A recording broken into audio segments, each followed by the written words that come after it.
Money plant পছন্দ করে না এরকম আপুদের হয়তোবা খুঁজেই পাওয়া যাবে না, কারণ প্রত্যেকটা আপুদেরই মানি প্ল্যান্ট খুব পছন্দের একটা গাছ। আমার কাছে মনে হয় কম বেশি সবাই এটা পছন্দ করে, কারণ ঘর সাজানোর জন্য মানি প্ল্যান্ট একটা বেস্ট গাছ আমার কাছে মনে হয়। কারণ একদমই যত্ন না করেও জাস্ট শুধু পানি চেঞ্জ করেও অনেক দিন থাকে পানিতে, আর দেখতেও কিন্তু খুব ভালোই লাগে। আর আমাদের বাসায় হচ্ছে যেহেতু একদমই আলো কম আসে, যার জন্য মানি প্ল্যান্টটা খুব সুন্দর হয়। আর অন্য যে কোনো ইনডোর প্ল্যান্ট লাগালে তাড়াতাড়ি নষ্ট হয়ে যায় কেন জানি।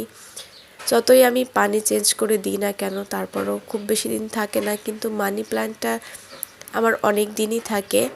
যার জন্য প্রায় সময় আমি হচ্ছে মানি প্ল্যান্ট দিয়েই ঘরটা সাজিয়ে নিই।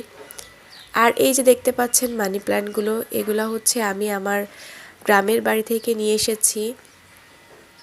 তো এগুলা হচ্ছে গ্রামের বাড়িতে নর্মালি যেখানে সেখানে অনেক হয়ে থাকে, আর আমাদের বাড়িতে তেমন করে এটা খুব বেশি কেউ যত্নও করে না, এমনিতে জাস্ট লাগিয়েছিল সেখান থেকে অনেক হয়েছে।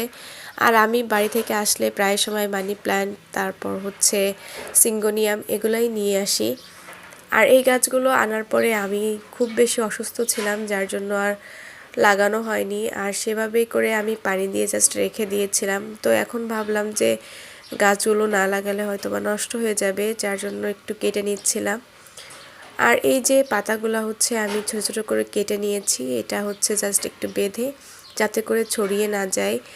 তো এই তো আমি হচ্ছে সুতা দিয়ে বেঁধে নিচ্ছি, আর এটা বেঁধে সুন্দর করে পানিতে লাগিয়ে দিব। আর এটা যেহেতু আমি বাসার ভিতরেই রাখবো, যার জন্য পানিতে লাগাচ্ছি, কারণ মাটিতে লাগালে বাসাতে খুব বেশি ভালো হয় না, কারণ যেহেতু বাসায় আমার একদমই রোদ পায় না। মাঝে মধ্যে হচ্ছে আমি পানিতে লাগানোর পরে 2-1 দিন বারান্দায় এনে রেখে দিই। আবার যখন বৃষ্টি হয় তখনও আমি মানি প্ল্যান্টগুলো বাইরেই নিয়ে আসি, তাহলে কি হয় একটু সতেজ থাকে। আর এই তো বাঁধার জন্য হচ্ছে সুন্দরই লাগছিল। আর এই যে আনিশা তো দুষ্টামি করছে, তার খেলনা দেখাচ্ছিল। আর আমি যখন কাজ করি তখন তো আনিশা আমার সাথেই থাকে, দুষ্টামি করতে থাকে সারাক্ষণ। এই যে লাগানো শেষ, দেখতেই পাচ্ছেন মাশাআল্লাহ সুন্দর লাগছে। তো ভাবলাম এটাকে আমি কোথায় রাখবো, তারপর মনে হলো যে আপাতত এটা আমার ডাইনিং যে টেবিল আছে ওইটার উপরে রাখি, দেখি কেমন লাগে। এটা হয়তো বা এখানে সবসময় থাকবে না, অনেক সময় এটা চেঞ্জ করব। তারপরও দেখলাম যে না, এটা ভালোই লাগছে, তো আপাতত এটা হচ্ছে ডাইনিং টেবিলেই রেখেছি। এই যে কত সুন্দর লাগছে মাশাআল্লাহ, দেখতেই পাচ্ছেন।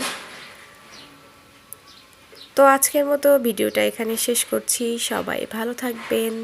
আল্লাহ হাফেজ।